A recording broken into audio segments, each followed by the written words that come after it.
በዚህ ሰዓት የሚቀርብላችሁ ልዩ የአልፈታዋ ፕሮግራማችን ነው። ያው ከእናንተ የሚነሱ ጥያቄዎችንም ይዘን ከኛም እነዚሁ ወሳኝ ያላቸውን ነጥቦች ኢንሻአላህ ሰብስበን ወደ እናንተ የምናቀርብበት እስላማዊ ትምህርቶችን ወደ እናንተ የምናደርስበት መድረክ ነው። ያው በዚህ መድረክ የሚጋበዙት ታላላቅ የሀገራችን መሻይኾች ናቸው። እንደነ ዶክተር ሼክ መሐመድ ሐሚዲ፣ እንደነ ሼክ ሰይድ አህመድ ሙስጠፋ እና የመሳሰሉትን እንጋብዛለን ኢንሻአላህ። ማንኛውም ጥያቄ ካላችሁ እስላማዊም ሆነ ማህበራዊ ህይወት ነክ ነገር ካላችሁ በአድራሻችን ላኩልን። በአላህ ፍቃድ መልሰን ይዘን እንቀርባለን ኢንሻአላህ። ያው ዛሬ ይዤ የቀረብኩት ታዋቂው ሼኻችን ዶክተር ሼክ መሐመድ ሐሚዲን ነው። ኢንሻአላህ እስከ ፍጻሜው ተከታተሉን እህቶቻችን ወንድሞቻችን። ሼክ እንኳን ወደ መድረክ በሰላም መጡ። ሐያኩሙላህ ጀዛኩሙላሁ ኸይረን። ያው እንደተለመደው በርካታ ጥያቄዎች አሉ። ባለፈው ሳምንትም የተረፉ አሉ፣ ዛሬም አዲስ ይመጡ አሉ። ከተደወለም ወንድምና እህቶች በዚህ አጋጣሚ መደወል ከፈለጋችሁ የሚለቀቅላችሁ ቁጥር ላይ ብትደውሉ ኢንሻአላህ ቀጥታ እንመልስላችኋለን። ተሳተፉ። ሼክ የዛሬ ጥያቄ መነሻችን የሚሆነው አንድ ወንድማችን ወይም እህታችን ሼክ ከጓደኞቼ ጋር ነበር የምሰራውና በደንበኞችና በደንቦችና በቁጥጥር ክፍሎች በኩል አንዳንድ እንቅፋቶች ሲያጋጥሙ በብር እናስኪደው ሲሉኝ ጓደኞቼ እምቢ አልኳቸው። በቃ እሱን እኛ ከራሳችን እንከፍለዋለን አሉኝ እና ከነሱ ጋር በጋራ መስራት እንዴት ይታያል የሚል ጥያቄ ነው። ቢስሚላሂ ረህማኒ ረሂም አልሐምዱሊላህ ወሰላቱ ወሰላሙ ዐላ ሰይይዲና ረሱሊላህ ወዐላ አሊሂ ወሰህቢሂ ወላ እነሱ ጋር በጋራ መስራት ክልክል ነው ማለት አንችልም። የምንችለው ምንድነው ጉቦ መስጠት ክልክል ነው ነው ምንድነው ሰው መስራት ካለበት ጉቦ ለመስጠት የማይዳርገውን ስራ ነው መስራት ያለበት። እነዛንም ሰዎች በተመደቡበት ስራ ላይ በትክክል እንዳያገለግሉ በገንዘብ ደንቦች በጥቅም ደንብን በላቸው ማንም ብለው አቀባይ ሲኖር ነው ተቀባይ የሚኖረው። አቀባዩ ደግሞ የማይገባውን ለማግኘት ወይም ደግሞ ያው ለጥቅም ሲል የሚያደርገው ነገር ነው። አስሉ ጉቦ እንግዲህ የተረገመ ነው። ነብዩ ሰለላሁ ዐለይሂ ወሰለም ያሉት ለዐነ አላሁ الراشية والمرتشية والرائش بينهما ጉቦ ሰጪም ጉቦ ተቀባይም ሁለቱን አካላት የሚያገናኝም ሶስቱም የተረገሙ ናቸው ነው ያሉት። ከእንዲህ አይነቱ ነገር ርቀው ራሳቸው ግን ስራቸውን መስራት ይችላሉ ማለት ነው እንጂ አብረ መስራት ክልክል ነው ማለት አንችልም። አብረ መስራት ተፈላጊ ነው ሰው ይስተስላል ነው ማለት ነው።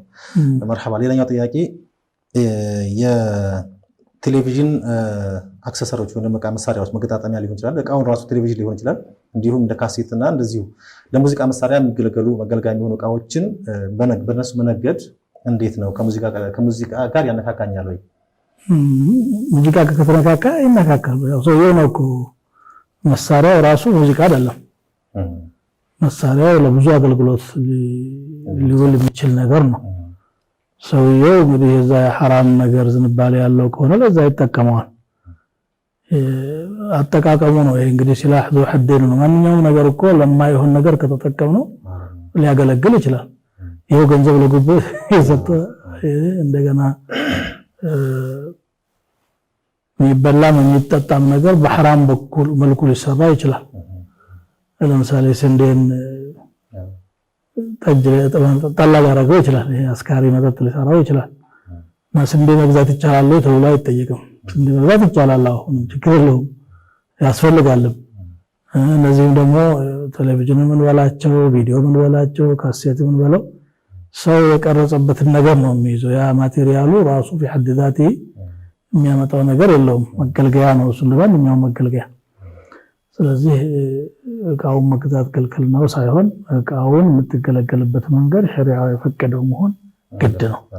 ነጋዴዎች መንገድ በዛ ዕቃ ላይ ነጋዴዎችም እንግዲህ ያው ለምን እንደሚሉ ያቀኛግዳሉ። ለምን ያንዳንዱን የሚገዛውን ሰው ለምን ብለህ ነው የምትገዛው ብሎ መጠየቅ ሰው ይሆናል። ምናልባት እዚህ ጋር ተያይዞ ኡስታዝ ጥያቄ ያላነሳው ጥያቄ ቢሆንም እንደዚህ ማከራየት የሚያከራዩ አሉ። እዚህ ሳውንድ መሳሪያ ወይም ደግሞ መሳሪያዎች ያከራያሉና የሚከራየው አካል ለምን እንደሚጠቀም ማወቅ አለበት። ያውቃል፣ በእርግጥ ያውቃል። ካወቀ ለሐራም ነገር የሚገለገልበት መሆን ያወቀ ማከራየት የለበትም። መርሐባ። ሌላው ጥያቄ አንድ ሰው ከመጥፎ መከልከልና በመልካም ማዘዝ በዚህ ዘመን ከባድ ነው፣ ግን እኛ ሙስሊሞች ይህንን ካላደረግን ችግሩ የሚያክል ክብደት አለው፣ ይሄን ቢያብራሩልን ይላል። በመልካም ማዘዝና ከመጥፎ መከልከል በዚህ ዘመን ብቻ ሳይሆን በየትኛውም ዘመን ከባድ ነው። ይሄ ስራ ማለት የአንቢያዎች ስራ ማለት ነው። ሰውን ከሽርክ ከኩፍር ከቢድዓ እሱ ከማይፈልጋቸው ነገሮች ከዚና ከኸምር ስትከለክለው አድው ነው የሚሆነው። በመልካም ነገርም ስታዘው መጥፎ ላይ ያለ ሰው ደስተኛ አይሆንም። ግን ዲኑ ደግሞ በዚህ ላይ ነው የሚቆመው። አምር ቢልማዕሩፍ ነህይ ዐኒል ሙንከር ከሌለ ዲን የለም። ወልተኩን ሚንኩም ኡመቱ የድዑነ ኢለል ኸይሪ ወየእምሩነ ቢልማዕሩፍ ወየንሀውነ ዐኒል ሙንከር ወኡላኢከ ሁሙል ሙፍሊሑን ነው የሚለው አላህ ሱብሓነሁ ወተዓላ። ከእናንተ መካከል ኡመት ይኑር፣ ወደ መልካም ነገር የሚጣሩ ከመጥፎ ነገር የሚከለክሉ ይኑሩ። እንዲህ አይነት ሰው ያለበት ኡማ ነው ሊድን የሚችለው። ነብዩ ሰለላሁ ዐለይሂ ወሰለም በሐዲሳቸው ደግሞ ለተእምሩነ ቢልማዕሩፍ ወለተንሀውነ ዐኒል ሙንከር አው ለዩሽከነ አላህ አን የኡመኩም ቢዐዛብን ثم تدعونه فلا يستجاب لكم። በመልካም ነገር ማዘዝ አለባችሁ ግድ፣ ወይ ደግሞ ከመጥፎ ነገር መከልከል አለባችሁ። እንቢ ካላችሁ መጠነ ሰፊ የሆነ መከራ አላህ ያመጣና እርጥብ ከደረቁ የሚበላ ማለት ነው። እንግዲህ ያው ፈኡመኩም ቢዐዛብን ዱዓ እንኳን አድርጋችሁ አላህ ዱዓችሁን የማይቀበልበት ደረጃ ይደርሳል ነው የሚለው። አምሩ ቢልማዕሩፍ እንግዲህ ከራስ ይጀምራል። ራስን ማዘዝ ይጠብቃል። አተእምሩነ الناس بالبر وتنسون انفسكم وانتم تتلون الكتاب افلا تعقلون። በመልካም ነገር ታዛላችሁ ከመጥፎ ተከለክላላችሁ፣ ራሳችሁ ደግሞ ትረሳላችሁ እንዴ አትረዱም ይላል። እና ማዘዝና መከልከል የሁሉም ሰው ዋጅብ ነው። ሁሉም ባቅሙ መራአ መንኩም ሙንከረን ፈሊገይሩ ቢየዲሂ ነው። እና በዚህ ዘመን ከብዷል ተብሎ የሚተውበት ጊዜ ሊኖር አይገባው። ከዘመን ጋር አነቆራኘው ማንኛውም ዘመን ላይ ከባድ ነው። ስራው የነብይ ስራ ነው። ቀላል የሆነበት ዘመን የለም። በድሮም ዘመን እኮ ነው እንደዚህ ቴክኖሎጂ ምናምን ውስብስቡ በሌለበትም ጊዜ ሐቅን የማይፈልጉ ሰዎች ይመራቸዋል እንደሬት። ደግሞ እነዚያም ሰዎች ነው እንድናዝና እንድንከለክል የታዘዝ ነው።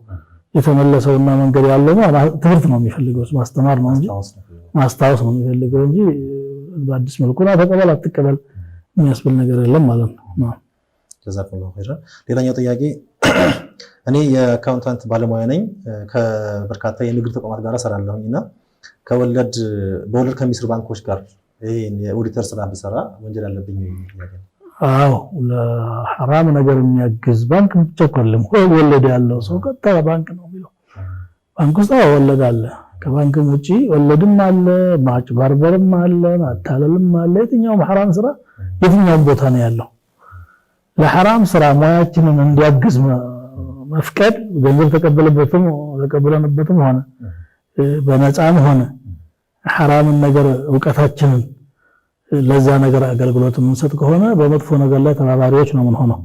አላህ ሱብሓነሁ ወተዓላ በቁርአኑ ወተዓወኑ ዐለል ቢሪ ወተቅዋ ወላ ተዓወኑ ዐለል ኢስሚ ወልዑድዋን፣ በደግ ነገርና አላህን በመፍራት ላይ ተጋገዙ፣ በወንጀልና ድንበር በማለፍ ላይ ግን አትተጋገዙ ነው የሚለው። ከጥቅም ጋር ከተያዘ ደግሞ የበለጠ ያታልላል። ስለዚህ ማድረግ የለበትም ማለት ነው። ስልክ አለ መሰለኝ። እሺ፣ ሄሎ። ወአለይኩም ሰላም ወራህመቱላህ። ጥያቄ ልጠይቅ ነው። መርሐባ። አንድ ነጋዴ ለምሳሌ መንግስት ዘይት ሊሆን ይችላል፣ ስኳር ሊሆን ይችላል፣ ዱቄት ሊሆን ይችላል ለዳቦ ቤት ለምስኪኖች በድጎማ መልክ ይሰጣቸዋል። አንዳንድ ነጋዴዎች ማለት ነው። ያን በድጎማ መልክ የተሰጠን ዱቄት ወይም ስኳር በጓሮ በር አውጥተው የሚሸጡ ነጋዴዎች አሉ። ለምስኪኖች ተብሎ የተሰጠውን ማለት ነው። እና በዚህ ካበተ ሀብት ሐላል ሊሆን ይችላል ወይ? ከማን ተቀበለው ነው? ግልጽ ነው። እሺ፣ ጥያቄ የሚለው ከመንግስት ለማህበረሰቡ ዝቅተኛ ሁለተኛ ትንሹ ለታችኛው ማህበረሰብ ሊሆን የሚችል የድጎማ ዘይት ወይም ስኳር ወይም ዱቄት ሊመጣ ይችላልና ለፋብሪካዎቹ ደግሞ ለከፋፋዮች ማለት ነው። እነሱ ደግሞ ለማህበረሰቡ በተተመነ ዋጋ መሸጥ ሲገባቸው በጓሮ ሌላ ነጋዴ ያከፋፍላሉ፣ ከፍ አድርገው ማለት ነው። ይሄ እንዴት ይታያል? ይሄ ስርቆት ነው የሚባለው እንግዲህ በግልጽ ቋንቋ ማለት ነው። አላህ Subhanahu Wa Ta'ala ወላ ተብخሱ الناس አሽያአሁም ነው የሚለው። ሰዎችን ነገሮቻቸውን አታጉድሉባቸው። ያ የሰጠው አካል በዝቅተኛ ዋጋ እንዲሰጥ ነው መድቦ የሰጠው። ያ ደግሞ ድጎማ አለበት። አሁን ይሄ ለነዛ ለድሆች የተሰጠውን ድጎማ ራሱ እያደረገ ነው ያለው። ራሱ እያደረገ ነው። የሌሎችን ሰዎች ድርሻ ለሱ መበልጸጊያ እያደረገ ነው ያለው እና ይሄ حرام መሆኑ ግልጽ ነው። ጥያቄ አይቻልም። አዎ ተባረከ ኸይር። ጥያቄ አለ ሰው አሁን አንሳ። አቤት ሰላም አለይኩም። አለይኩም ሰላም ወራህመቱላሂ ወበረካቱ። ሰላም ናችሁ? አልሐምዱሊላህ። ጥያቄ ለመጠየቅ ነበር። እሺ የሆነ ያክል ነበርና ንዝር ገብቶ ነበር እዚህ ወሎ አካባቢ ባለው ጦርነት። ምን ገብቶ ነበር? የትግራይ ኃይል ከወጣ 2 ወር እጾማለሁኝ ብሎ እሺ ነዝር ገብቶ ነበርና እነሱ ወጡ። እሺ አሁን ምንድነው ማድረግ ያለበት? እሺ ሌላ ጥያቄ አለ? የለኝም። እሺ ሹክራን። እሺ ሹክራን። ያው ይሄ በሰሜኑ በዘመን ወቅታዊ እጾማለሁ ነው ያለው።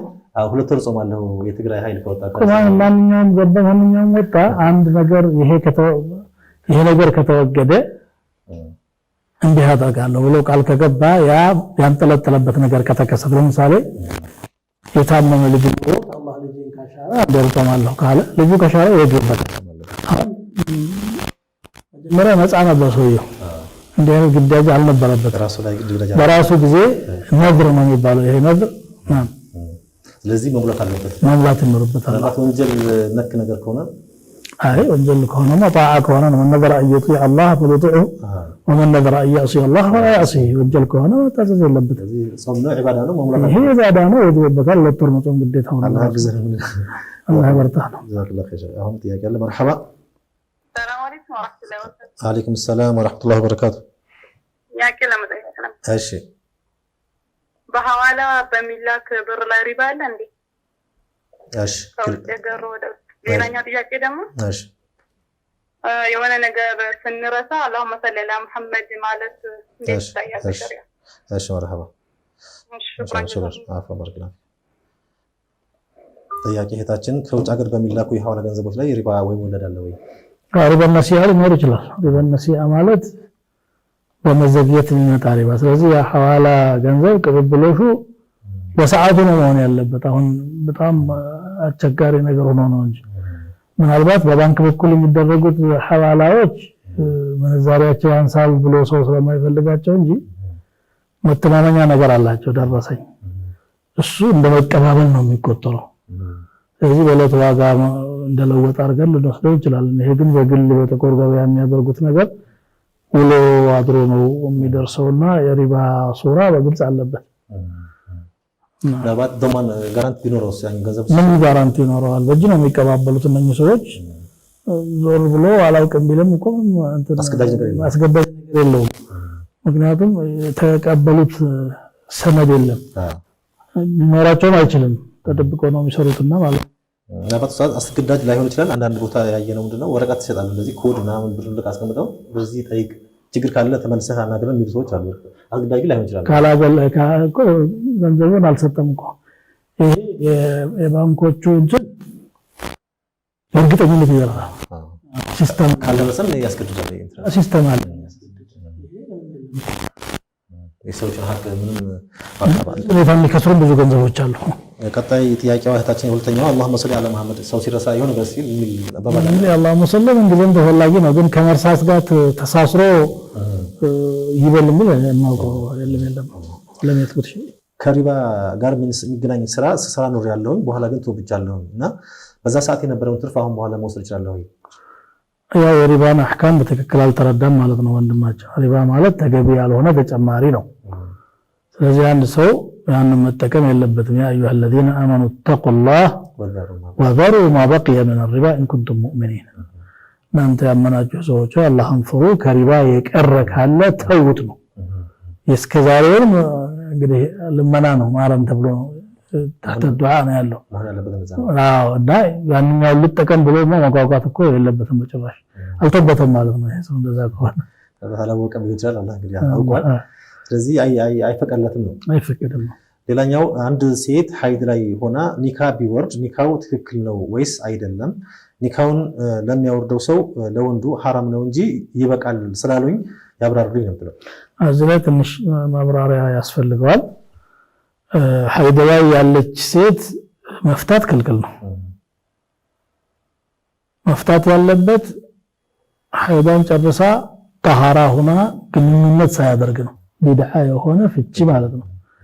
ፍቺው ይጸድቃል ወይ በሚለው ላይ ሁለት አይነት ሐሳብ አለ። ባዕድ ዑለማ እንደ ኢብኑ ተይሚያ ረህመቱላሂ ዐለይህ ፍቺው አይወድቅም ክልክል ነውና ጭራሽ ፍቺው አይጸድቅም የሚል አስተያየት አላቸው። ጀምሁሩ አህለል ዒልም ደግሞ የአብዱላህ ብን ዑመርን ሐዲስ መሰረት በማድረግ በሰሒህ ያለ ሐዲስ ነው። فحسبت علي تطليقة ይላል። እንደ አንድ ፍቺ ተቆጥራብኛለች ይላል። እንደ አንድ ፍቺ ሊቆጠርበት ይችላል ማለት ነው። ግን እንደ አንድ ፍቺ ቢቆጠርበትም ሰውየው ወንጀል ሰርቷል ማለት ነው። ቢላ ሰርቷል። አዎ ጀዛኩላሁ ኸይር። ሌላኛው ጥያቄ በተለያዩ የስራ ዘርፎች ያው እንደሚታወቀው አክሲዮኖች አሉና እዛ አክሲዮን ላይ ተሳትፎ ስራ መስራት ይቻላል ወይ? አክሲዮን ማለት የተለያዩ ሰዎች ገንዘባቸውን አሰባስበው የሆነ ስራ የሚሰሩበት ነው። ይሄ ነገር ክልክል ነው ማለት አንችልም። የሚሰማሩበት የስራ መስክ ነው የሚታየው። የሚሰማሩበት የስራ መስክና እንደገና ደግሞ የሚያስቀምጧቸው መስፈርቶች ከሸሪዓ ጋር ይሄዳሉ። ይሄ ደግሞ የተብሎ በአጠቃላይ አክሲዮን ይፈቀዳል ሳይሆን ይከለከላል ሳይሆን የአክሲዮኑ ይዘት ምንድነው ተብሎ ይታያል። ከሸሪዓ ጋር የሚነቅፍ መስፈርት እስከሌለበት ድረስ ያው ሸሪካ ማለት ነው። መርሐባ። በረመዳን ጾም ላይ ያለ ሰው ቀን በህልሙ ግንኙነት ቢያደርግና ፈሳሽ ቢያገኝ ወይም ቢያይ ጾሙ ይፈርሳል ወይስ አይፈርስም የሚል ጥያቄ ነው። ሰው እንቅልፍ ልቡ የሚሰራቸው ነገሮች ሁሉ አያስጠይቁም። ምክንያቱም ሰውዬው በሙሉ አቅሉ አይደለም ያለው፣ ተክሊፍ የለበትም በዚህ ሁኔታ ላይ። ስለዚህ ፈሳሽ ካየ ጀናባ መታጠብ ይወጅበታል። ከዛ ውጭ ግን ጾሙ ላይ ምንም የለበትም ማለት ነው። ሌላኛው ጥያቄ ከሩህ ያልተነፋበትን ጽንስ በማስወረድ ምን ከፈራ አለ? ቀላል ጥያቄ ነው። ከፈራ የለውም፣ ግን ማስወረዱ ራሱ ወንጀል ነው። ምክንያት በቂ ምክንያት እስከሌለ ድረስ ሩህ ተነፍቶበታል አልተነፈበትም ብሎ ወደ ህይወት እየመጣ ያለን አንድ ጽንስ ማጨናገፍ ክልክል ነው። መርሐባ። ጥያቄ ስልክ ላይ ሄሎ። ሰላም አለይኩም ወራህመቱላህ። አለይኩም ሰላም ወራህመቱላህ ወበረካቱ። ጠይቅ ነበር ወንድሜ። እሺ ይሰማል። ጥያቄው አሁን ልጆች ህፃናት ለማሰገድ ማለት ነው። ህፃናት ልጆች ለማሰገድ ባሊግ አይደሉም፣ አቅመ አዳም አልደረሱም። እንደገና ደግሞ ሶላቱ ቢበላሽ ሶላቱ እንዴት መጠገንና እንዴት መመለስ እንዳለበት ስለማይችሉ ሶላታቸው እንዴት ይሆናል? ውዱእ ማድረግ አህካመል ውዱእ ማያቁም። እንደገና ደግሞ አህካመል ውዱእ ማያቁም። ግልጽ ነው ጥያቄው፣ ግልጽ ነው። እሺ እና ይሄንን ቢያብራሩልን። እሺ ሹክራን። ጥያቄያችን የሚለው ያው አቅመ አዳም ያልደረሱ ህፃናቶች ብዙ ጊዜ መስጊድ ላይ ያው ሐፊዝ ስለሆኑ ቁርአን ስለሚቀሩ ይቀደማሉና ነገር ግን ብዙ አህካሞችን ላያውቁ ስለሚችሉና ጧሃራውን ላይ ተጠብቁ ስለሚችሉ እንዴት ይታያል? ያው አቅመ አዳም ያልደረሰ ሰው ማሰገድ ይቻላል አይቻልም? በፉቃሃ ደረጃ አቡ ሐኒፋና ኢማም ማሊክ አይቻልም ነው የሚሉት።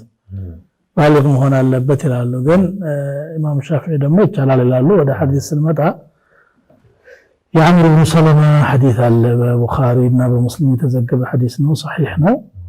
የሰባት ዓመት ሆኖ እንዳሰገደ አምር ብን ሰለማ ከብት እየጠበቀ ወይም እንስሳት እየጠበቀ ባለበት ቦታ ላይ ወደ መዲና የሚሄዱ ሰዎች እና የሚመላለሱ ሰዎች ቁርአን እየተናበቡ ሲሄዱ እያዳመጠ በዛው ሐፈዘ።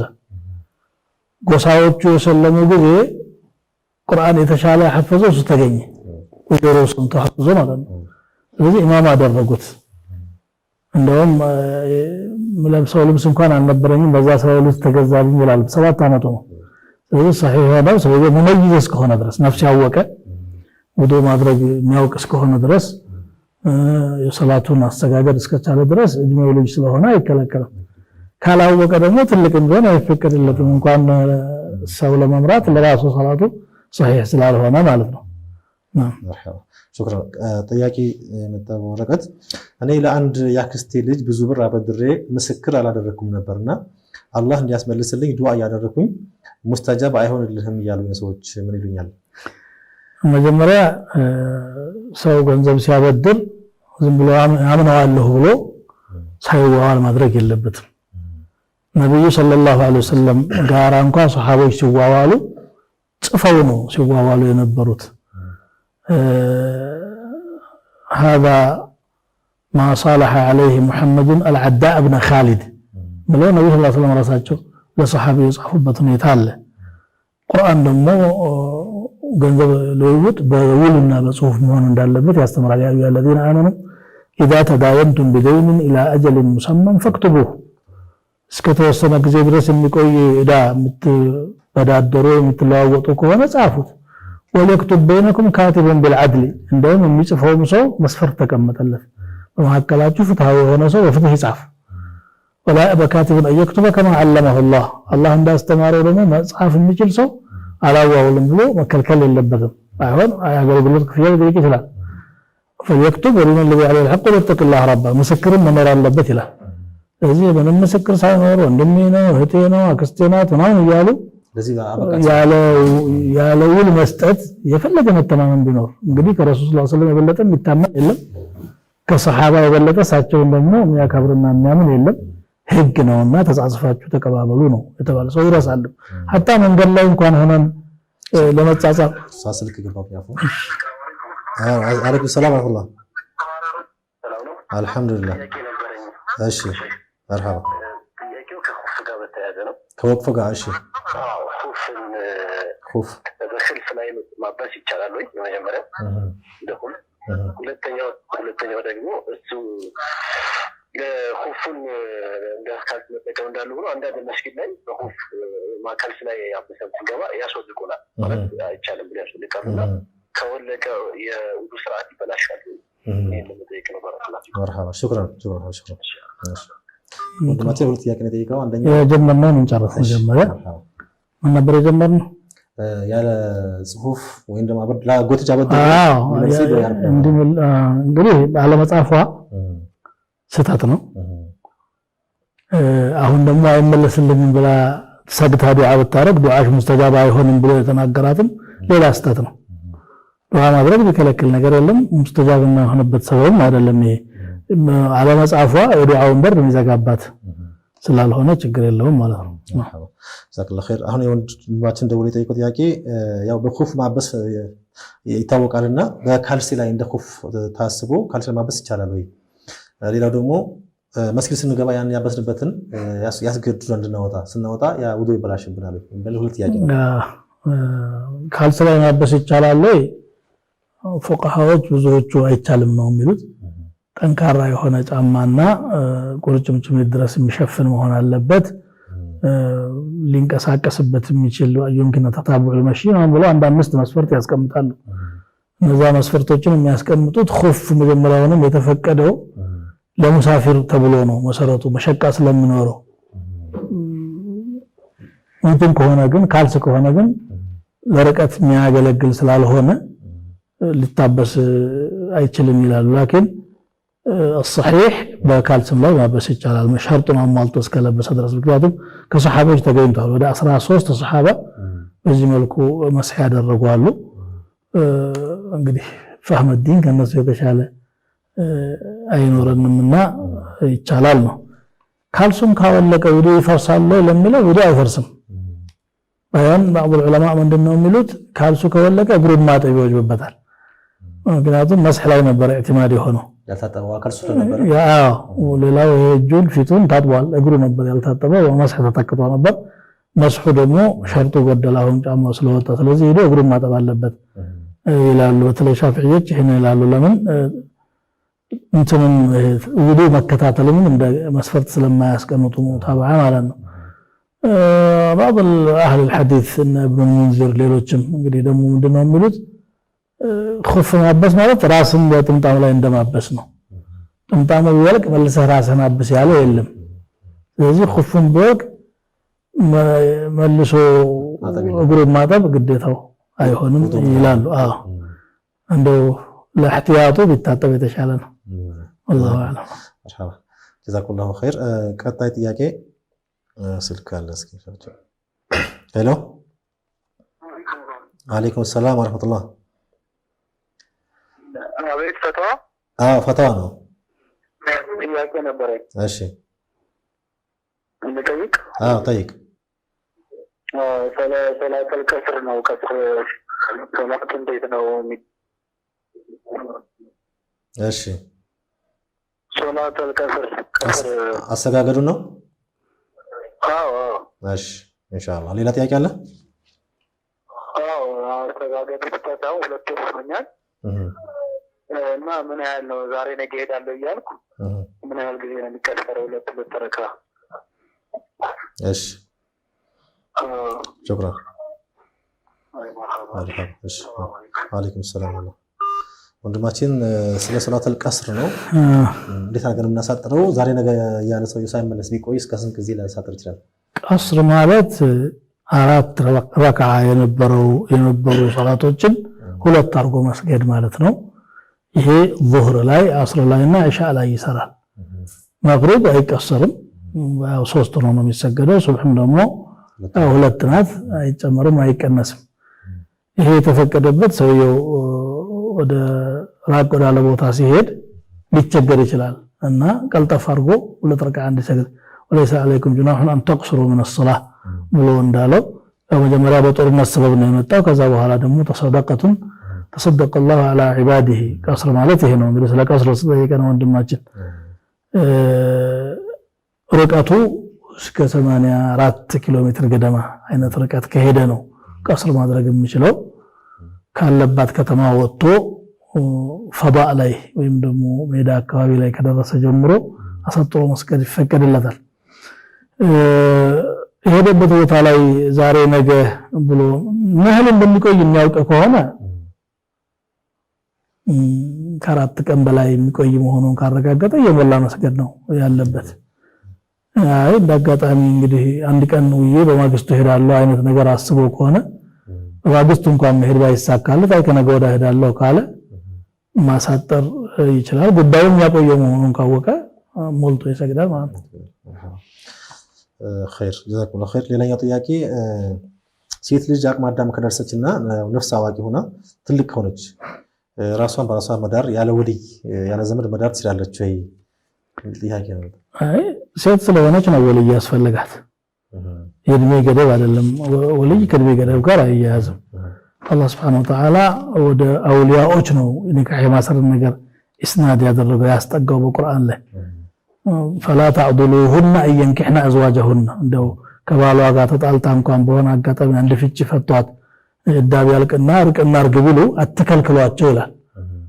መከልከል ወይም መፍቀድ ወይም ኒካህ ማሰር የነሱ ስልጣን ስለሆነ የአውሊያዎች ደግሞ ለልጇ ለሴቷ ልጅ እንክብካቤ ተብሎ ነው።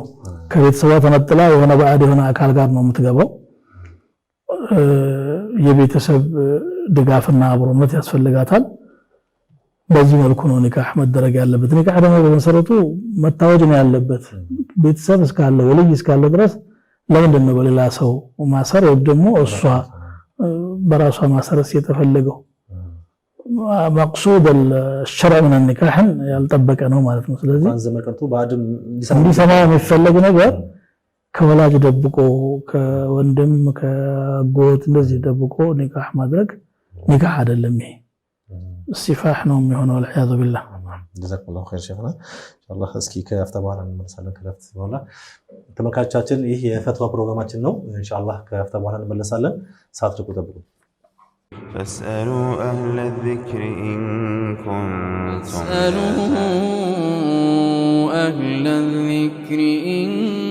كنتم لا تعلمون.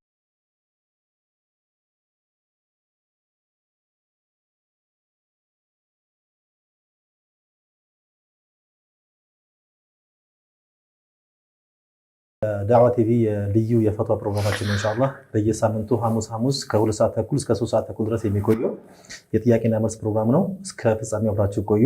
ጥያቄም ካለ ኢንሻአላህ በኦንላይን መጠየቅ ትችላላችሁ። ተከታተሉ። ሼክ ጥያቄ ምን ይላል ወይም ምን ትላለች? ወንድማችን ነው። አላህ ካለ በቅርቡ ወደ ትዳር እገባለሁ። ቤተሰቦቼ የሰርግ ድግስ ካላደረገን እያሉ እምቢ እያሉኝ ነው። እኔም እሺ ሳይሰፋ ይሁን ብዬ ብስማማም ባለቤቴ ኒቃቢስት ነች። እነሱ ግን ቬሎ ወይም ኒቃብ ያለው ነጭ ቬሎ አለ ካለበሰች እያሉ ነው። የሸሪዓው እይታ ምን ይመስላል? ወደ ትዳር መግባቱን አላህ በረካ ያርግለት። ጥያቄያችን ትልቅ ነገር ነውና ማለት ነው። ከሐራም የሚጠበቅበትና አላህ የሚወደውን የሚሰራበት አጋጣሚ ስለሆነ ባይሆን ግን ሰርግም ሱና ነው። በመጠኑ የተጋነነ ሳይሆን ሙንከራትና ፈዋሂሽ ሳይኖርበት ደመቅ እንዲልና በደስታ እንዲወጡ ሸሪዓው ይፈቅዳል። ነብያችን ሰለላሁ ዐለይሂ ወሰለም ያለ ሰርግ አግብቶ የነበረውን ሱሐቢ አውሊም ወለው ቢሻቲን ያሉት ደግስ እንጂ አንድ ፍየል እንኳን ቢሆን አርደህ ዝቅ አርገው ነው። እንደ ሰዎቹ ደግሞ የኑሮ ደረጃም ይለያያል። አንዳንዴ ሙፋኸራ የሙባሃ ይሆንና ውድድር ነብዩ ሰለላሁ ዐለይሂ ወሰለም እንዳሉት ሸሩ الطعام طعام الوليمة يدعى إليها الأغنياء ويحرم منها الفقراء ከምግብ ሁሉ መጥፎ የድግስ ምግብ ነው። ሀብታሙ ይጠራል፣ ለሃዳው ይገፋል ብለው የገለጹበት ሁኔታ አለና እንደዛ የተጋነነና በጣም ሰው የኑሮ ደረጃ የሚታይበት እንዳይሆን ያው ጥንቃቄ ያስፈልጋል እንጂ መሰረቱ ሰርግ ማለት ችግር የለውም። አለባበስ ደግሞ ሸርዓን እስካልፈለፈ ችግር የለውም። ያ አለባበስ ሸርዓን የሂጃብ እንግዲህ መሰረቶች አሉ። የተለየ ከለርም እኔ አላውቅም፣ ጥቁር መሆን ይመረጣል ኦፍ ኮርስ፣ ግን ከዛ ውጭ አይቻልም ማለት አይደለም። ግን መልበስ የሚፈልገውን ሰውየው ከሸርዓ አንፃር ራሱም ደግሞ ከበደስተበት አንፃር ራሱ መወሰን ሲገባው ሌላ ሰው እንዲህ አይነት ካለበስ ካሁንም እንዲህ አይነት ከለበስ እንፈልጋለን ብሎ ጫና መፍጠር የሰውን ሁርያ አላህ ያላስገደደውን ነገር ማስገደድ ነው የሚሆነውና ይሄን የሚያደርጉ ቤተሰቦች ከዚህ ቢታቀቡ የተሻለ ይሆናል። መርሐባ ስልካለ መርሐባ ወአለይኩም ሰላም ወራህመቱላህ። ጥያቄ ለመጠየቅ ነበር። እሺ አንድ ሙስሊም ስሙ ነብዩ ከሆነ ስሙ ማስቀየር አለበት? በሸሪዓ የተከለከለ ስም ነው? እሺ እሺ ጥያቄ አለ? እሺ ሹክራን። ወአለይኩም ሰላም ወራህመቱላህ። ወንድማችን በአሁኑ ሰዓት የተለመዱ ስሞች አሉ ነብዩ ምናምን የሚባል ነገር ነው። ሰው ነብዩ ወይም ሌላ እንደዚሁ ተመሳሳይ ስም ቢሰየም ማስቀየር አለበት ወይ? ዘመኑ ስም ያው ስም መረጣ ላይ ጥንቃቄ እንደሚያስፈልግ ሐዲስ ያመለክታል። ኸይሩል አስማእ አብዱላህ ወአብዱራህማን ብለዋል ነብዩ ሰለላሁ ዐለይሂ ወሰለም። ከስሞች ሁሉ በላጭ አብዱላህ ወይም አብዱራህማን በአላህ ወደ አላህ ጠጋ ያለ ባርነቱን የሚገልጽ ቢሆን ጥሩ ነው። ከዛ ውጪ ያው ልጅ ወላጁ ላይ ካላቸው ሐቆች መካከል اختيارul اسم الحسن ነው የሚሉት። ይሄንን ኢብኑ ቀይም ቱህፈት المولود في احكام المولود ላይ ያው የተነተኑታል። የፊቅህም ኪታብ ላይ ያለ ነገር ነው ስም መምረጥ ማለት ነው። አሻሚ የሆነ ስም ባይጠቀሙ ይመረጣል። ነብዩ ማለት ክልክል ነው ማለት አንችልም ለመጠሪያ ከመሆኑ አንፃር፣ ግን ሌላ የተሻለ ስም ቢመርጡ በግዳጅ መልኩ ባይሆንም መልካም ይሻላል። ምናልባት እዚህ ጋር ሼክ አብዱል ነቢ አብዱል ረሱል ክልክል ነው ክልክል ነው። አብዱል ነቢ አብዱል ረሱል ወይም ደግሞ አብዱል ሁሰይን በሺዓዎች አካባቢ ነው ያለው። አብድ የሚሆነው አንድ ሙስሊም ለአላህ ብቻ ነው። አብዱላህ የማንም ባሪያ መሆን አይችልም። የአላህ ብቻ ባሪያ ነው መሆን ያለበት። አንድ ሴት ልጅ ምንድነው የሚቀጥል ጸጉር መጠቀም ይቻላል ወይ? ባሩካ የተባረበኛ ይሄን ይታያል ብለው ጸጉር አላህ ነው ለሰው የሚሰጠው። ሰው መዋብ ካለበት አላህ በሰጠው ነገር ነው መዋብ ያለበት እንጂ ተቀጽላ ነገር መጠቀም አይቻልም። በተለይ ጸጉር ላይ ደግሞ ኻስ የሆነ ሐዲስ መጥቷል። ለዐነ አላሁ الواصلة والمستوصلة ጸጉር ቀጣይን አላህ ረግሟታል። አስቀጣይቱንም ብሎ ነው። ሙያተኛም ሆና የምትቀጥል ካለች በዚህ ተረገመች ናት። እንደገና ደግሞ ቀጥሉልኝ ብላም ከፍላ የምትሄድ ካለች የተረገመች ናት። አርቲፊሻል በሆነ ነገር አይደለም ማጌጥ ያለበት ሰው አላህ በሰጠው ነገር ነው። መርሐባ። ከዚህ ጋር ተያይዞ ሌላ ጥያቄ ጠይቀችታችናለች። ያንን ጸጉር ሐራም ቢሆንም ወይም ክልክል መሆኑ እንዳለ ሆኖ ቢጠቀሙ ገላቸውን የሚታጠብ የሚወደው ጊዜ ማውጣት ይጠብቅባቸዋል ወይ?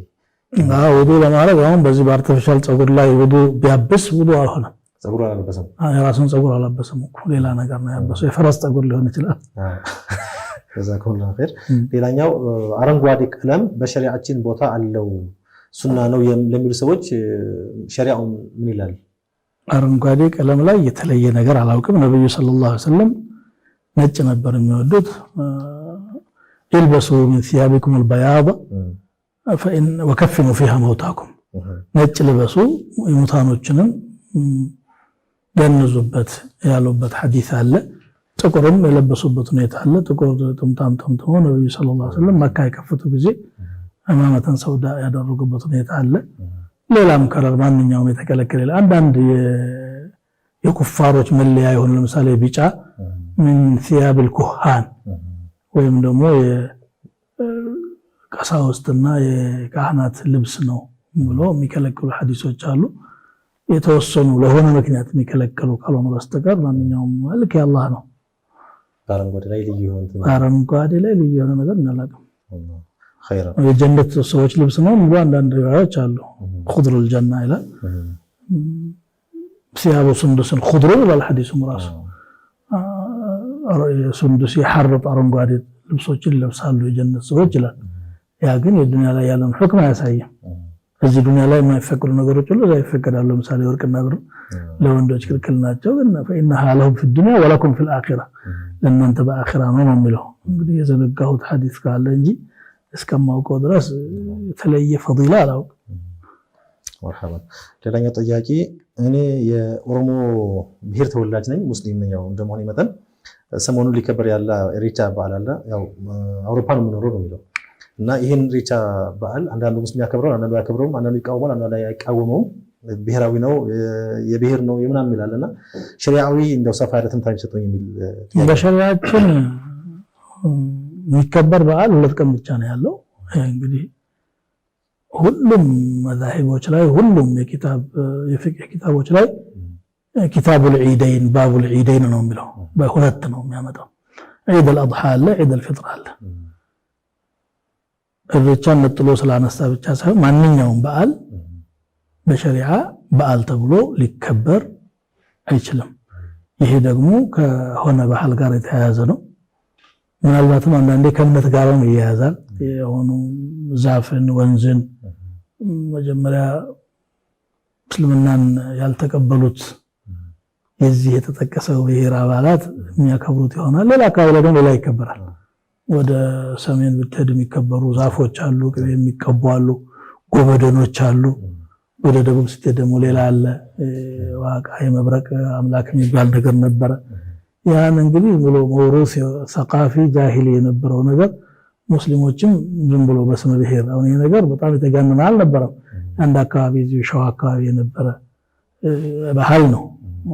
ግን ሆን ተብሎ ከፖለቲካውም የዚህ ህዝብ የዚህ ማህበረሰብ ካልቸር ነው ባህል ነው በሚል ተርዊጅ ለማድረግ ምንድነው ለማስተዋወቅ የተደረገ ሙከራ አለ።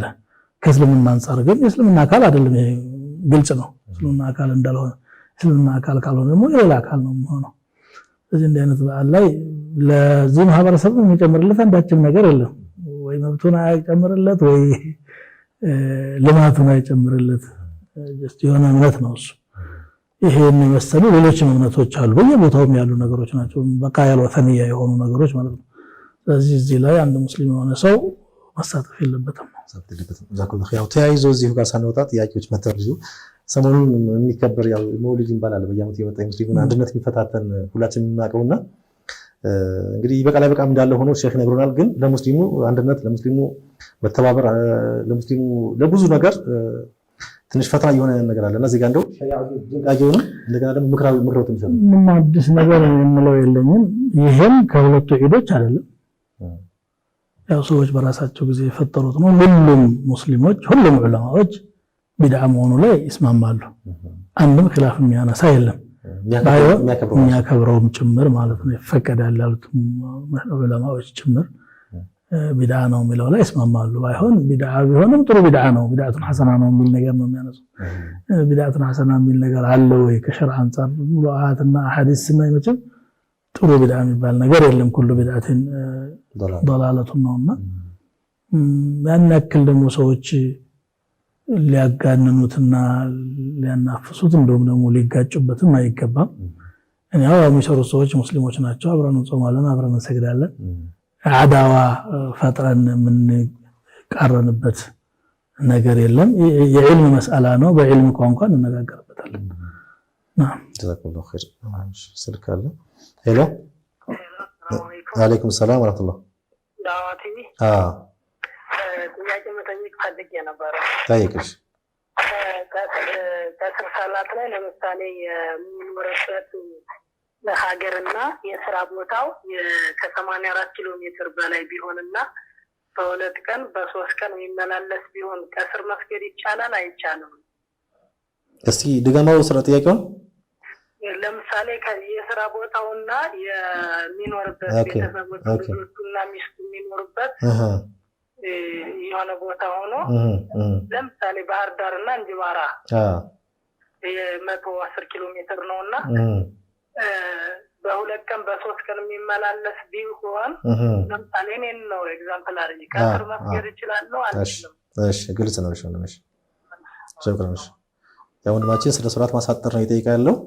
የሶላት ማሳጠር የሚቻልበት ርቀት ላይ ስራውና መኖሪያ ቤቱ ቢራራቅ ከዛ 4 ቀን ሳይሞላ ደግሞ የሚመላለስ ቢሆን ይሄ ያው እሱ ያለው የስራ ጉዳይ ነው። ግን ሹፌርም አለ በዚህ ተመሳሳይና ይሄ ሰው ማሳጠር አለበት። አይ ማለት በ4 ቀን 3 ቀን ሳይፈልገው በአንድም ቀን ቢሆን ለምሳሌ ከዚህ አዲስ አበባ አዳማ 90 ምናምን ኪሎ ሜትር ነው።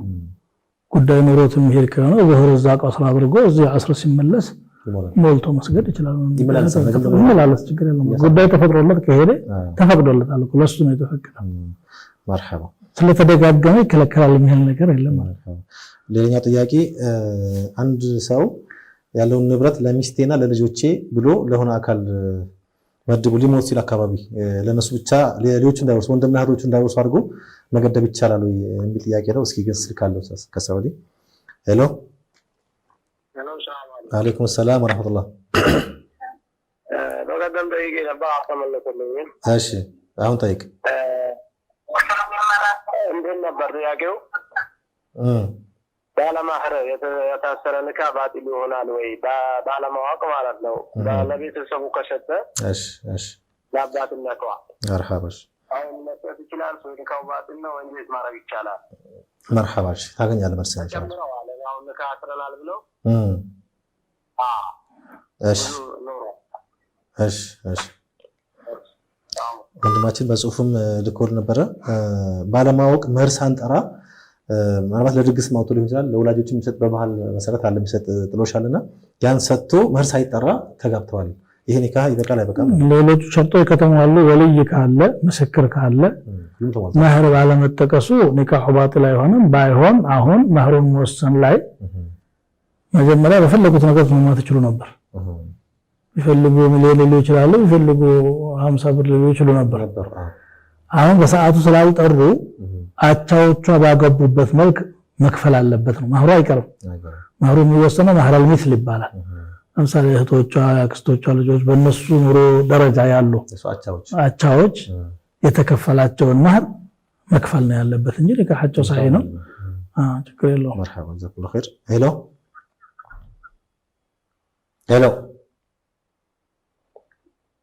ሄሎ ስልክ ድምጽ አይሰማም። አንድ ሰው ገንዘቡን ሊሞት አካባቢ ለሚስቴና ለልጆቼ ወይም ለሆነ አካል ለይቶ ለነሱ አድርጊያለሁ ብሎ ሌሎችን እንዳይሳተፉ ማድረግ ይችላል ወይ? እንግዲህ ለወንድሞች እንዳይሆን ምናምን ማለት አያስፈልገውም። ልጆች ካሉት በመሰረቱ ወንድሞች ይጋራዳሉ። የማይጋራዱት ወላጆችና ልጆች ብቻ ናቸው፣ ከላይ ከታች ያሉት ወንድና ሚስት። ስለዚህ ይሄ ቢለውም ባይለውም ሳይታለም የተፈታ ነው። ለሚስቱም የራሷ የሆነ ድርሻ አስቀምጦለታል ሸሪዓው። ወለሁነ ሱሙኑ ሚማ ተረክቱም ኢን ካነ ለኩም ወለድ ለኩም ወለድ ፈለሁነ ሩቡዕ ብሎ አስቀምጧል። ለልጆች ደግሞ ለዘከረ ሚስሉ ሐዝል ኡንሰይን ለወንድ 2 እጅ ለሴት 1 እጅ ብሎ አስቀምጦታል። ምናልባት ከወራሾች መካከል ከፊሉን ለመከልከል ፈልጎ ከሆነ ለምሳሌ 2 ልጆች ኖረውት እገሌ እንዳይወርስ ይሄ መብቱ አይደለም። ልጅ ሲሆን የመውረስ መብቱን አላህ ሰጥቶታል። ወላጅ ስለፈለገና ስለጠላ አይደለም የሚቀረው። በህይወት እያሉ የተበዳደሉ ዝርጋለ እነሱ ተስፋ ያርጉ እንጂ ሞቶ ከመጣ ልጅ ከሆነ ይወርሳል። በፍራሹ ላይ የተወለደ ልጅ እስከሆነ ድረስ ይወርሳል ነው። እዚህ አባባል ውድቅ ነው የሚሆነው። ማከፋፈልስ ይችላል? ለአንተ ይሄን ያክል ለአንተ ይሄን ያክል ብሎ ሸንሽኖ ምን አስቸኮለ? ሸሪዓው ከሆነ አስቀምጦታል። ከፋፍሎ የበተኑት ሰዎች እኮ ነው ዑመር ኢብኑ ኸጣብ ሚስቱን ፈቶ ልጆቹን በትኖ ገንዘባቸውን ከፍሎ ሊሞት ነው ሲል መለሱበት። ራርህን ቀጥል የሞት ክለት ሸሪዓው ራሱ ዳኝነቱን ይሰጣል እንጂ ሰውየው ዛሬ መከፋፈል አይጠበቅበት። መስጠት ከፈለገ ለልጆቹ የሚሰጣቸውን ነገር አላንዱ ሳያደላ መስጠት ይችላል። በውርስ ደረጃ ለመክፈል ግን የሚያስገድደው ነገር ሰው ያለ አይወረስም። መርሐባ ሄሎ አቤት ሰላም አለይኩም። ወአለይኩም ሰላም ወራህመቱላህ። ይሰማል ተናገሪ። እሺ ኡስታዝ ስልክ ተቋርጧል። ሌላኛው ጥያቄ ባሏ ሞቶባት ወይም ደግሞ ባሏ ፈቷት ኢዳ ላይ ያለች ሴት ዘመን ለመዘየርም ሆነ የታመመ ሰው ለማየት እንዲሁም ለመሰል ጉዳይ መውጣት ከቤት መውጣት ትችላለች ወይ? የፍቻ ሞቶባት ነው ሞቶባት ኢዳ ላይ ያለች ሞቶባት ኢዳ ላይ ካለች አስገዳጅ ነገር ከሌለ መውጣት የለባትም። ለዘመን ዚያራ ነው ለዘመን ለመዘየር የታመመ ሰው አስገዳጅ ሊሆን ይችላል። የታመመ ሰው የሚዘየረው ሰው የእሷን እርዳታ የሚፈልግ ሊሆን ይችላል። ወይ ደግሞ አዝመራ ይኖራትና አዝመራ መንከባከብ ጁዲ ተخلቂ ፈተሰደቂ ብሏት ነብዩ ሰለላሁ ዐለይሂ ወሰለም ሴትዮዋ እንግዲህ ተምሬን የሚከተክትልኝና ፍሬ የሚለቅምልኝ የለኝም ሰደቃ መሰጣለሁ ባረከሳ ስትላቸው ዕዳ ላይ ያለች ነው ጁዲ ነخلቂ ወተሰደቂ ብሏታል። ሱቋ ላይ የሚቆምላት ከሌለ ባይሆን ስትወጣ አወጣጡ ሸርጥ አለው። የሥራ ልብስ ቤት ውስጥ የምትለብሰውን ልብስ መልበስ አለባት። ያው ምን ጊዜ የሚከለከል ደግሞ አለ ሽቶ መቀባት ማጌጥና መስህብ የሆኑ ነገሮችን ማድረግ ይከለከላሉ። መርሐባ ጀዛኩላሁ ኸይር። ሌላኛው ጥያቄ የመጨረሻ ጥያቄ ነው የሚሆነው ኢንሻአላህ ያው ሰዓቱም ያለቀ ስለሆነ አንድ ወንድማችን በጣም ሶላቱ ውስጥ ከፍተኛ የወስዋስ ችግር አለብኝ ተክቢረተል ኢህራም ለማድረግ በጣም ቸገራለሁ ሌላው ቀርቶ ፋቲሃ ስቀራ ደጋግማለሁ እና በጣም ስላስቸገረኝ እንደው ጨንቆኛል ዱዓ የሚያርጉልኝ መልስም ዱዓ እናደርጋለን። ምክራችን ወስዋስ ማለት ሸይጣን መጥቶ የሚነግረህ ነገር ነው። ጠላት ሊያታልል የሚሞክረውን ነገር ተቀብሎ አብሮ የሚሄድ ከሆነ ሰውየው ማለቂያ የለውም። ውሸትህን ነው ማለት አለበት። አላሁ አክበር ሲል ራሱን እየሰማ አላልኩም ብሎ እንደገና ሰይጣን ለሚያስመስልበት ነገር መቀበል የለበትም። በዚህ ከሄደ ምናልባትም ወደ ሐቅል ወደ ማጣትም ሊሄድ ስለሚችል فليستعذ بالله ولينتهي ነው ማን ሐዲስ ላይ ያለው በአላህ ተዓወዝ አድርጎ ከዛ ነገር ይከልከል ከዛ ተብሎ ውሸት ከነ ብሎ ምዳም ወሰድ መቻል አለበት። አዎ ያን ጊዜ ይጠፋል። ፋቲሃ ላይ የሚቀርሱ እነዚህ በጣም ብዙ ጊዜ ከጎን ያሉ ሰዎች የሚረበሹ እህዲና ያለው ሁሉ እንግዲህ ያው ሰውየው በራሱ ላይ የከፈተው ነገር ነው። መቆም የሚችል ነገር ነው። ማስቆም መቻል አለበት። ኸይር ሸኸና ያው ጥያቄዎችን ባልጨርስም ሰዓት ስለገደበኝ ስለል ማቆም ገድዳለሁ። እርሶ ለተመልካቾቻችን መልእክት ካለዎት ሰዓት ድልስተ ያው እንግዲህ ተመልካቾቻችን የመማሪያ እድል ነው የተፈጠረላቸው። በሰዓቱ ዛሬ ጥሩ ተሳትፎ ነው ያለው።